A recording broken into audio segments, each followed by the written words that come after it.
Hola, bienvenidos. Tenemos el privilegio de tener un diálogo hoy con Helga Sepp-LaRouche, como hacemos casi todos los miércoles. Helga es la fundadora y presidente del Instituto Schiller. Hoy es 1 de octubre de 2025. Soy Harley Schlanger y seré su anfitrión. Pueden participar en la discusión enviando preguntas y comentarios por correo electrónico a questions@schillerinstitute.org o publicándolos en el chat de YouTube. Helga, has estado más ocupada que de costumbre. Acabas de regresar de participar en una importante conferencia en China y ayer tuviste una conversación por Zoom con jóvenes de todo el mundo. Todo esto coincidió con la reunión anual de la Asamblea General de la ONU, que se centró en el crucial asunto de lograr la paz en Oriente Medio y poner fin a la masacre que el régimen israelí de Netanyahu está llevando a cabo contra Gaza. ¿Por qué no empezamos con tu evaluación de la Asamblea General de la ONU, especialmente del surgimiento del liderazgo del Sur global y del acuerdo anunciado el lunes, el llamado Plan Integral de Paz para Gaza, propuesto por el presidente estadounidense Donald Trump, que supuestamente fue respaldado por el primer ministro Netanyahu? Creo que la Asamblea General de la ONU esta vez fue muy diferente a las anteriores, porque varios líderes de países hablaron con mucha claridad sobre el nuevo paradigma que está surgiendo entre las naciones. Es decir, que los países del sur global han entrado en un periodo de colaboración entre sí, entre el BRICS, la Organización de Cooperación de Shanghái, la OCS, y organizaciones similares del sur global, mediante el cual se comprometen a organizar un nuevo sistema económico basado en la cooperación donde todos ganan, en el beneficio mutuo y de esta manera brindar a los países que anteriormente eran colonias la capacidad de dejar de considerarse a sí mismos y verse obligados a ser países productores de materias primas para desarrollar la cadena de valor en sus propios países y de esta manera iniciar un camino serio hacia su propio desarrollo e industrialización. Y varios líderes de países del sur global hablaron muy bien de esto. No quiero nombrarlos a todos, pero quien claramente me impresionó fue el presidente de Ghana, el primer ministro de Burkina Faso y varios otros. Creo que esta es una realidad que no desaparecerá porque es evidente que el impulso económico se ha trasladado a Asia. Y como si necesitara confirmación, ayer recibimos la noticia de que China no solo ha concluido la construcción del puente más alto y largo del mundo, el puente del Gran Cañón de Guiyang, de 620 metros de altura, que acorta el tiempo de viaje sobre ese cañón de 2 horas a 2 minutos. Además, anunció que China tiene el mayor proyecto de gestión hídrica, un proyecto enorme, es el más grande del mundo, es más grande que lo que sería Nahuapa si lo hubiera construido Estados Unidos. Y también en otras áreas de innovación tecnológica como la investigación sobre la fusión, etcétera. Por lo tanto, es evidente que China va por buen camino en términos de su economía y naturalmente los países del sur global que cooperen con el BRICS y la OCS se están beneficiando de ello.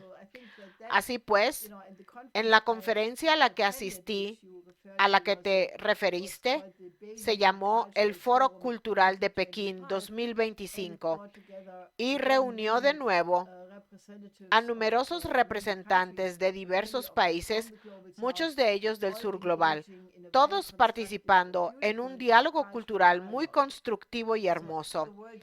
Así que si el mundo siguiera esa dirección, creo que todos podríamos sentirnos aliviados y podríamos jubilarnos a plantar rosas o escribir poesía o hacer alguna actividad agradable. Pero por desgracia, esa no es la situación global. Ya mencionaste el acuerdo sobre Gaza entre Israel y Estados Unidos. Debo decir, y lo estoy analizando, el texto es naturalmente muy positivo. El hecho de que muchos países lo hayan respaldado o al menos reconocido su existencia como algo positivo, incluyendo a muchos de los vecinos árabes e islámicos, China, Rusia e incluso algunos europeos. Bueno, el único inconveniente, por así decirlo, es que aún no está claro si jamás lo aceptará. Naturalmente, casi no representa el interés palestino y cabe preguntarse si la promesa en el texto de que todo esto llevará a una solución de dos estados y al desarrollo de Gaza se cumplirá.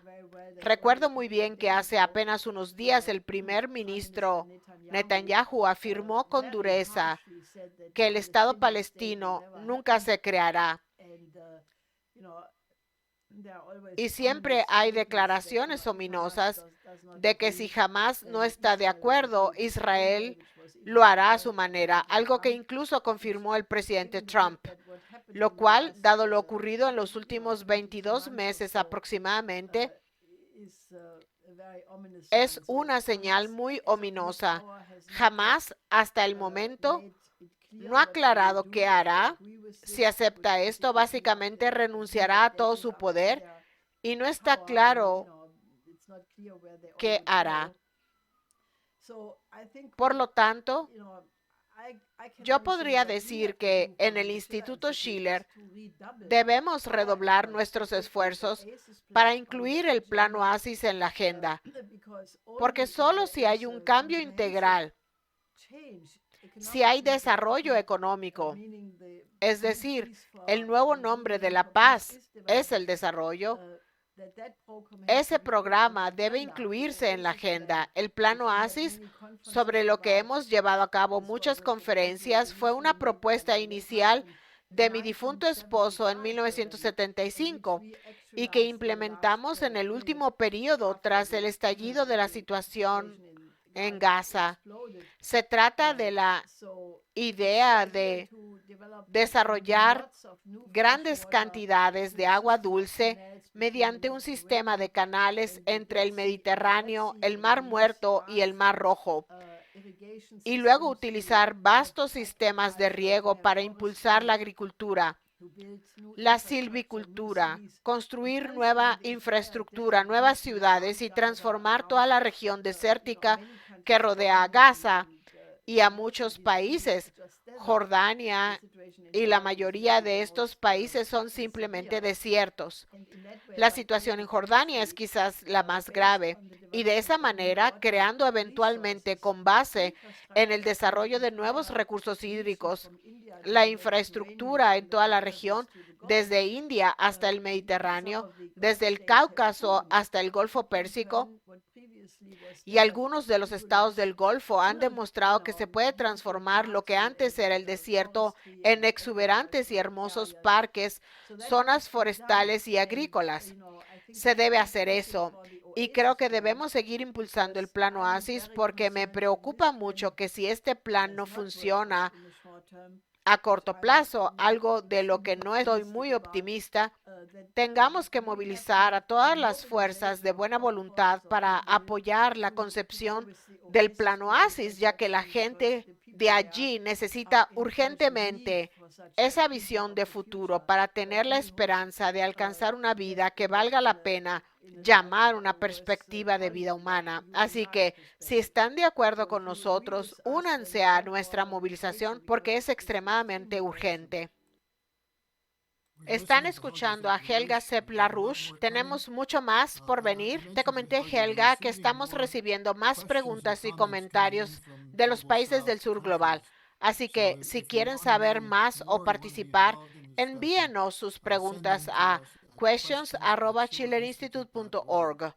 Esta es una de Egipto, de un profesor universitario que escribe: Estamos muy decepcionados de que el presidente Trump crea que Netanyahu detendrá la ofensiva y la matanza en Gaza. También nos oponemos al nombramiento de Tony Blair a cualquier cargo. ¿Qué podemos hacer en el mundo árabe? Hasta ahora no hemos hecho mucho. Creo que asignarle a Tony Blair cualquier papel en esto presagia un gran desastre, porque ¿quién es Tony Blair? Es una especie de encarnación tardía del Imperio Británico, responsable en primer lugar de que exista tal foco de crisis geopolíticas en Oriente Medio. Nombrar a Tony Blair co-gobernador del nuevo gobierno de Gaza es como darle al lobo la tarea de pastorear las ovejas o al famoso conejo de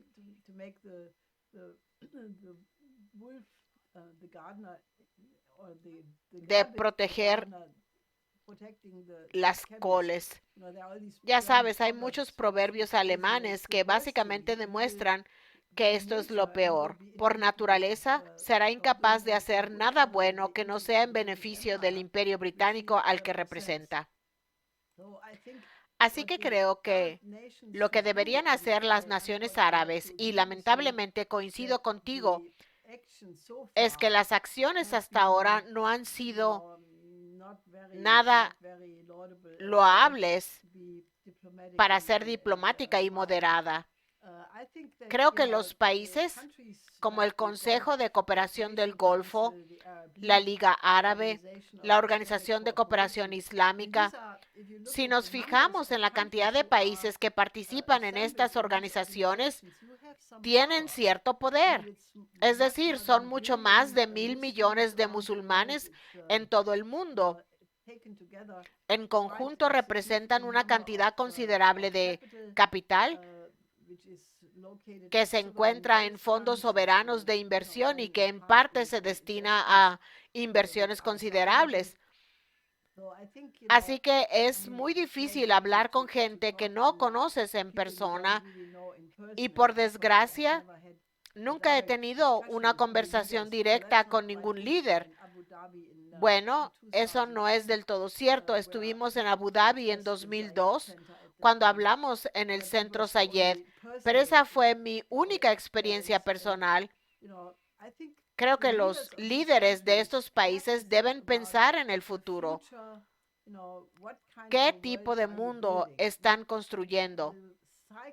El ciclo de violencia que ha caracterizado a esta región durante tantas décadas solo puede romperse si existe una visión clara de un futuro hermoso para todos. Creo que es eminentemente posible. Gracias a China, se ha producido un acercamiento entre Irán y Arabia Saudita. Ahora tenemos la nueva asociación militar estratégica entre Pakistán y Arabia Saudita, abierta a otros países. Y creo que hubo personas de Irán, generales, que sugirieron que Irán se uniera a dicha asociación. Y creo que debe reflexionarse sobre si, por ejemplo, se produce un cambio de paradigma como se está desarrollando ahora con el BRICS y la OCS, que debería estar y está abierto a los países occidentales e incluso a Estados Unidos si así lo desea. Sí, sin embargo, eso no es muy probable dado el discurso que acaban de dar el presidente Trump y el secretario de Defensa Hegseth en Quantico, Virginia. No obstante, creo que si los líderes de los países árabes e islámicos se reunieran y decidieran crear un futuro digno para sus poblaciones durante las próximas generaciones, podrían hacer mucho más, y creo que cualquier persona con voz en la región debería animarlos a hacerlo. Esta es una pregunta de un ex embajador de Pakistán. quien señaló que el gobierno de Pakistán forma parte del corredor de transporte norte-sur, que se integra a la iniciativa de la Franja y la Ruta y forma parte de la integración del desarrollo económico en Asia, y dijo: estamos de acuerdo con el Instituto Schiller de que el Imperio Británico es la mayor amenaza para la paz y el desarrollo. Tememos que se produzca un ataque de falsa bandera contra India, que podría llevar a otra guerra entre India y Pakistán, que podría desembocar en una guerra nuclear entre ambos países. ¿Qué se puede hacer para evitarlo? Creo que advertir sobre esto con el mayor detalle posible ya es, con suerte, una vacuna para quienes quieran usar esa falsa bandera. Y en segundo lugar, creo que las posibilidades de evitar este tipo de situaciones en el futuro han mejorado considerablemente en la última reunión de la OCS.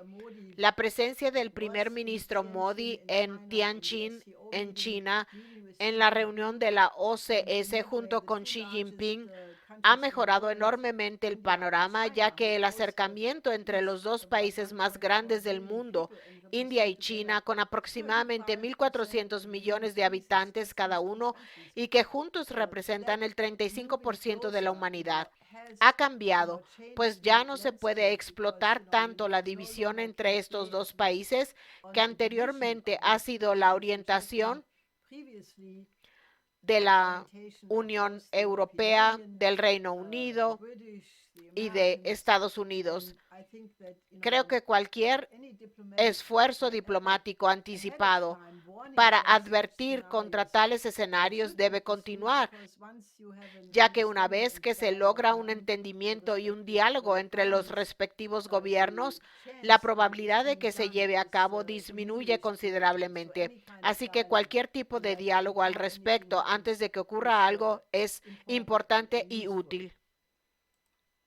Estas son unas preguntas de un veterano militar estadounidense que forma parte de un grupo involucrado en el movimiento contra la guerra, que marcha por la paz en Ucrania y el suroeste asiático. Esta persona dice haber sido partidario de Donald Trump, pero pregunta, y lo mencionaste antes, ¿qué opina de la reunión que Trump y Hegseth tuvieron con los generales? ¿Cuál era el propósito? La segunda pregunta es, Trump anunció que el próximo presupuesto de defensa superaría el billón de dólares. Al mismo tiempo dice que reducirá el déficit presupuestario. ¿Cómo puede eso funcionar con el aumento del gasto militar y por qué?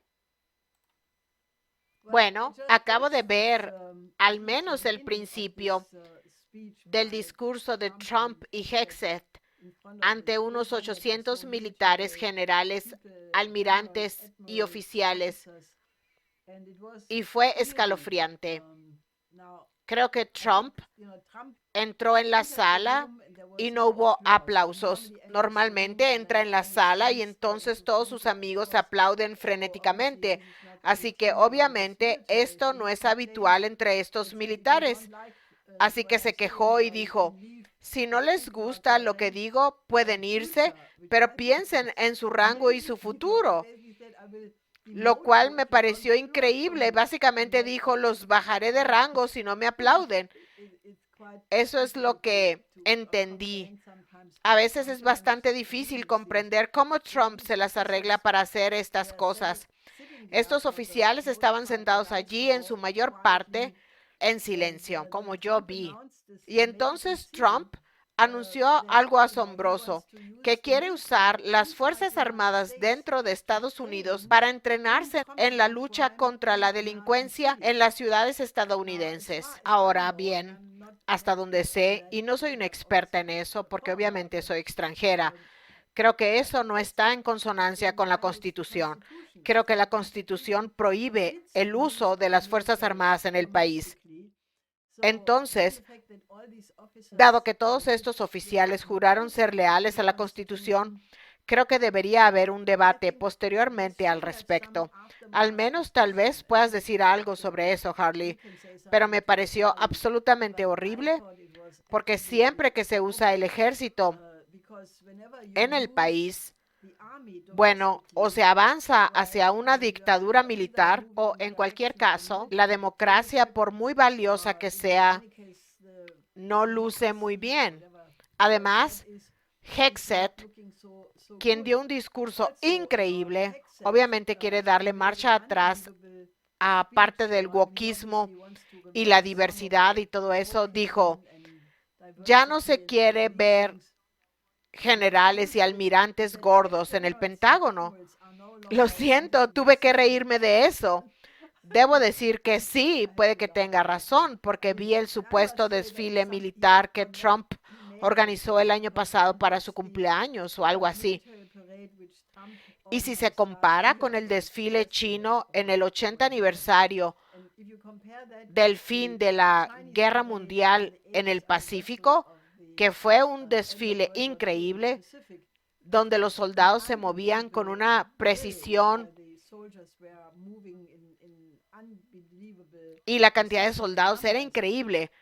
Había una gran diferencia. Así que, como saben, obviamente no está del todo descabellado que el ejército deba ser un poco más disciplinado. Pero lo que dijo, por otro lado, me pareció realmente escalofriante. Dijo, si quieres estar a favor de la paz, tienes que tener la fuerza. La paz a través de la fuerza. ¿Saben? Estas palabras me dan escalofríos al oírlas. Dijo, los pacifistas son ingenuos. Tenemos que estar preparados para cualquier guerra, siendo realistas. Estados Unidos, si no quisiera, no tendría un enemigo. Así de simple, Estados Unidos tiene más de 800 bases militares en todo el mundo. Nadie las está atacando. No hay ningún plan, ni por parte de Rusia ni de China, de atacar militarmente a Estados Unidos. Y creo que es extremadamente peligroso porque si se cree que siempre necesitamos un enemigo, terminaremos en una nueva guerra. Y creo que los tiempos actuales van en una dirección completamente diferente. Y no soy ingenua, soy muy realista porque he reflexionado mucho sobre ello y he estudiado las consecuencias para el mundo de una guerra nuclear.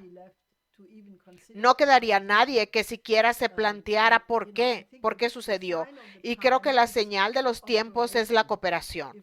Si los países occidentales indicaran a la mayoría global que tienen la intención de cooperar con ellos en lo económico, la política, la cultura y en todos los ámbitos, podríamos entrar en una nueva era de civilización porque el BRICS, la OCS han declarado claramente que no se consideran contrabloques de la OTAN ni de ningún otro bloque, sino que están abiertos a cualquiera que quiera unirse.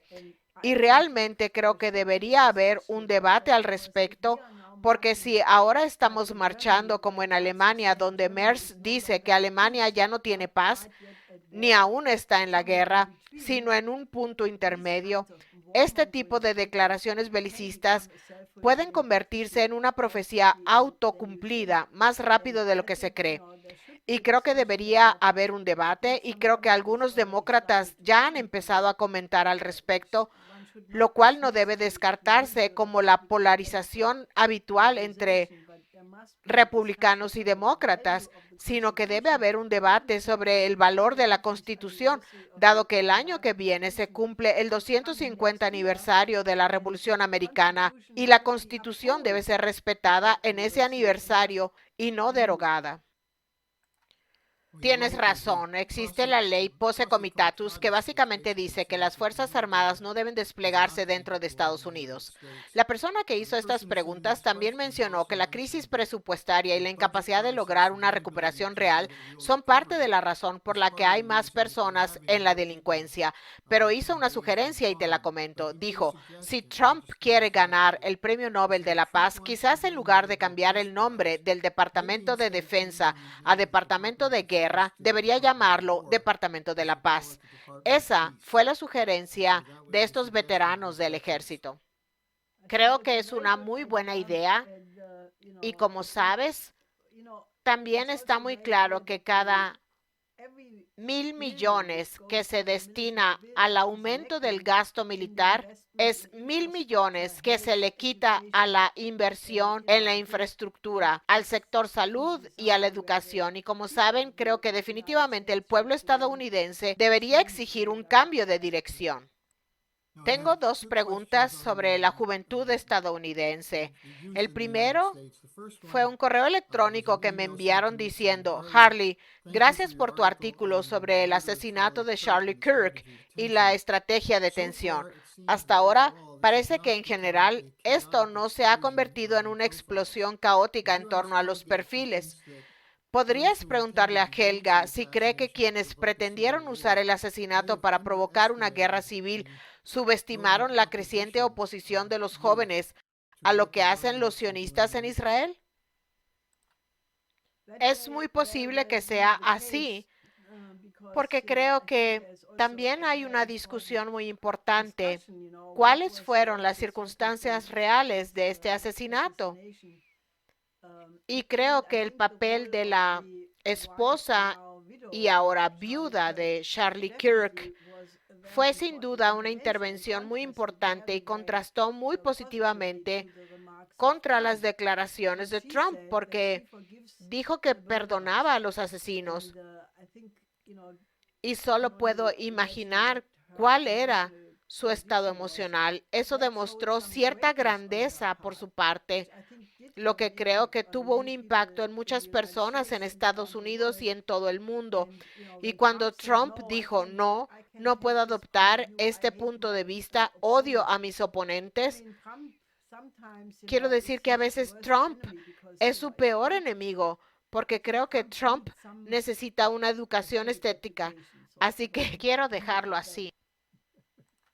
Bueno, sabemos de dónde la puedes sacar. Ahora bien, siguiendo con la pregunta sobre la respuesta de los jóvenes, ayer tuviste un diálogo interesante con jóvenes de todo el mundo y les hiciste un llamado para que tomaran la responsabilidad de organizarse en torno a los principios del interés común de la humanidad. ¿Cuál fue el mensaje que les diste y, en tu opinión, cuál fue la respuesta? Bueno, señalé lo obvio. Los jóvenes tienen un papel muy importante porque imagínate que tuvieras 18, 20 o 23 años ahora y observaras al mundo. En Estados Unidos, la mayoría de la gente está convencida de que la próxima generación estará mucho peor que las anteriores. En Europa, lo mismo. En China y en África es diferente. Pero creo que en el mundo occidental, lamentablemente, el panorama es que nos enfrentamos a varios puntos críticos. La crisis de Ucrania podría descontrolarse y desembocar en una guerra nuclear, y tenemos la explosiva situación en Oriente Medio. Ahora, la pregunta anterior planteaba la posibilidad de que ni siquiera se pueda descartar una nueva guerra entre Pakistán e India. Si no dejamos de tener esta imagen de enemigo constante, podríamos incluso tener una guerra en el Pacífico, Taiwán y más adelante un conflicto entre Estados Unidos y China. Si eres joven y observas este mundo que te ha sido dado por la generación anterior, no es justo. Es decir, los jóvenes tienen derecho a una vida plena, tienen derecho a vivir 80 o 100 años más con los avances de la medicina. No hay razón para que no tengan un siglo entero por delante. Así que no es justo y por lo tanto tienen derecho a exigir un cambio de política y convertirse en una voz determinante sobre el rumbo que debe tomar la humanidad. Y creo que la respuesta a esa pregunta obvia fue bastante acertada. Hubo un debate muy animado en el que jóvenes de África, Latinoamérica y Europa respondieron a esa pregunta. La perspectiva general era que necesitamos un movimiento juvenil internacional que exija la cooperación de las naciones del mundo. Es decir, la única manera de alcanzar la paz, y eso no tiene nada que ver con ser ingenuos, señor Hexet, sino con los principios fundadores de su país, los padres fundadores que hablaban de una armonía de intereses. Eso debe aplicarse a todo el mundo y es perfectamente posible porque la idea de que se necesita un enemigo, eso es lo de Leo Strauss, de Carl Schmitt, y no hace falta decir para quiénes eran los filósofos. Así que creo que los principios de los padres fundadores son muy superiores a esas otras ideas de que se necesita un enemigo. Y creo que la política exterior de John Quincy Adams, de que el propósito de Estados Unidos no es ir al extranjero a buscar monstruos, sino construir una alianza con países afines, es una receta mucho mejor. Así que creo que los jóvenes comparten más ese espíritu y yo soy muy optimista de que esta idea se difundirá mucho. Y si ustedes que me escuchan están de acuerdo con lo que digo, ayúdenos a difundirla. ¿Y cuándo se celebrará esta conferencia internacional de jóvenes en París? La idea es que necesitamos tener un debate similar entre jóvenes de muchos países que están de acuerdo en que deben desempeñar un papel más importante para presionar a los líderes, porque estos deben considerar qué mundo le dejarán a las generaciones más jóvenes. Así que discutiremos muchos temas en ese momento y si hay jóvenes interesados, contáctenos lo antes posible. Tengo una pregunta más para ti. Acabas de mencionar a Carl Schmitt y a Leo Strauss. Hay personas que son creyentes más allá de George W. Bush, Dick Cheney y otros. Por ejemplo, Peter Thiel, propietario de Palantir, una de las principales empresas tecnológicas del complejo militar industrial a favor de la guerra, y lidera la tendencia de las llamadas empresas tecnológicas de Silicon Valley de formar parte de un estado militar profundo. Recibimos un correo electrónico que decía: ¿podrías hacer un informe especial de la Rush para denunciar esto? Me disgustó ver la profunda conexión del sector tecnológico del Reino Unido, de donde vengo, con el de Estados Unidos, que se puso de manifiesto en la celebración de la relación especial del rey Carlos con Trump.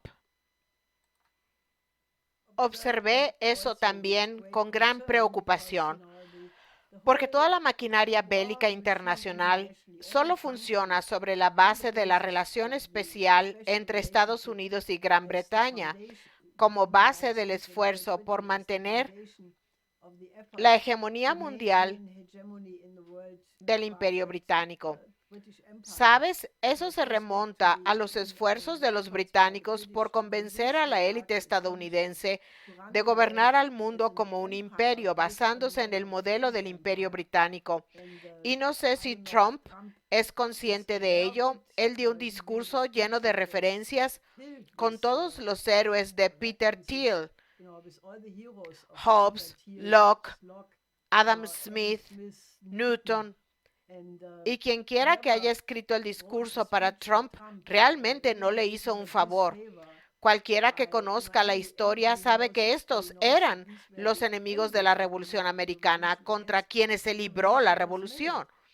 Así que creo que el hecho de que estas compañías quieran realizar grandes inversiones en Gran Bretaña es obviamente un intento de controlar los datos mundiales y de usar cada vez más la inteligencia artificial con fines militares, algo que ya utilizan los israelíes en Gaza. Creo que esto es muy peligroso. Hay un nuevo artículo de Peter Thiel al que te referiste titulado El momento straussiano. También podría llamarse el momento schmittiano, porque empieza básicamente refiriéndose al hecho de que con el 11 de septiembre el mundo cambió por completo y la idea de que hay que tener la libertad y la seguridad fue sustituida por la idea de que si se quiere la seguridad hay que renunciar a la libertad.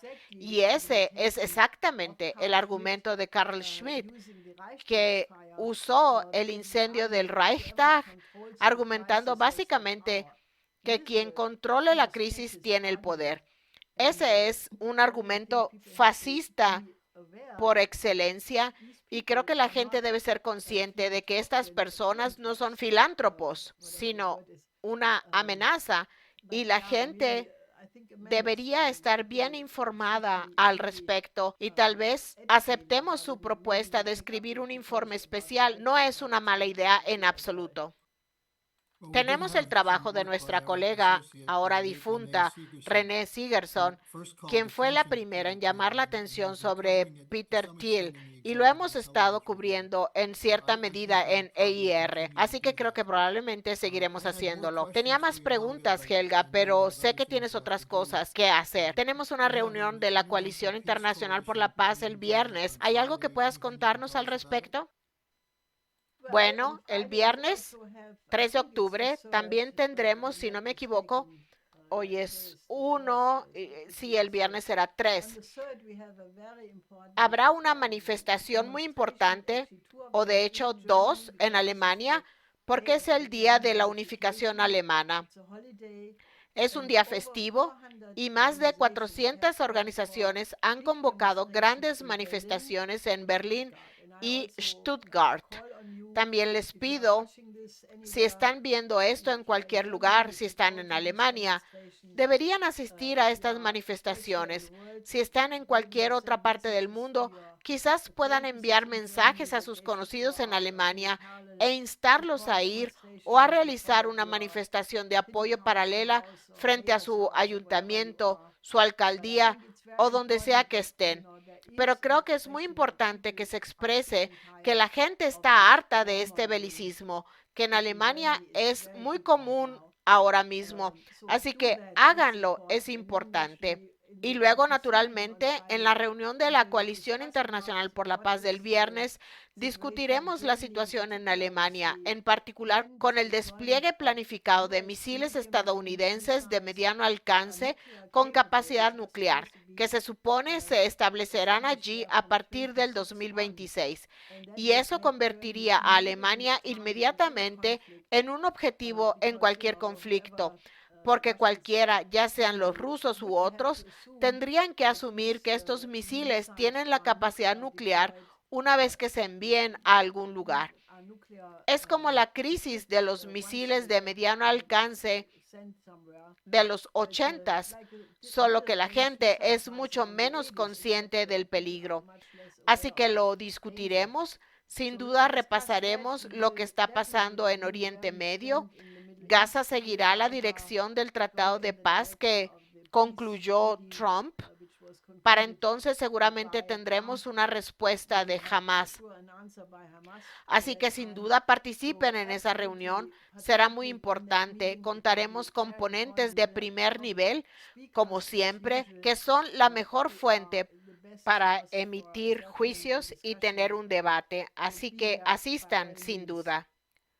Eso es los viernes a las 11 a.m. hora del este y pueden registrarse en la página del Instituto Schiller. Helga, muchas gracias por acompañarnos. Esperamos con interés las manifestaciones en Alemania. De hecho, el sábado pasado hubo una marcha en la puerta de Brandenburgo en la que, según algunos, participaron 60,000 personas, mientras que otros afirman que podrían haber sido hasta 100,000 pidiendo la paz en Palestina. Eso fue en Berlín. Así que sin duda la situación se está calentando. Gracias y nos vemos pronto. Hasta el viernes.